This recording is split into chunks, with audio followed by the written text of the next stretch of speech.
আমি এই কাতারের নাম ঘোষণা করছি, যাদের নাম ঘোষণা করছি তারা সেই কাতারের এই নামাজ পড়লে উপকার হবে।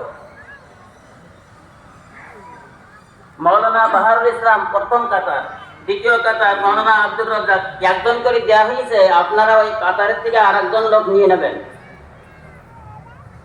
3 আবুল কালাম আজাদ, 4 আব্দুল সাত্তার আব্দুল সালাম মেম্বার, 5 কবির হাসান ডাবলু, 6 সাংবাদিক রুহুল আমিন, 7 রবিউল ইসলাম গুলু, 8 সোহাগ হোসেন মড়ল, 9 কামরুজ্জামান মড়ল, 10 মৌলানা খায়রুল ইসলাম, 11 আমজাদ হোসেন মড়ল, 12 মনিরুজ্জামান, 13 আব্দুর রহমান গাজী, 14 হাফেজ বিল্লাল হোসেন, 15 শহীদুল ইসলাম ভুট্টো, 16 জাকির হোসেন মড়ল, 17 জাহাঙ্গীর হুসাইন মড়ল, 18 মোহাম্মদ মিজানুর রহমান শাহাজি, 19 মফিজুল ইসলাম। এই 19 নম্বরটা আপনারা একটা ম্যানেজ করে নেবেন, যেহেতু সে আজকে তার ফিনাইল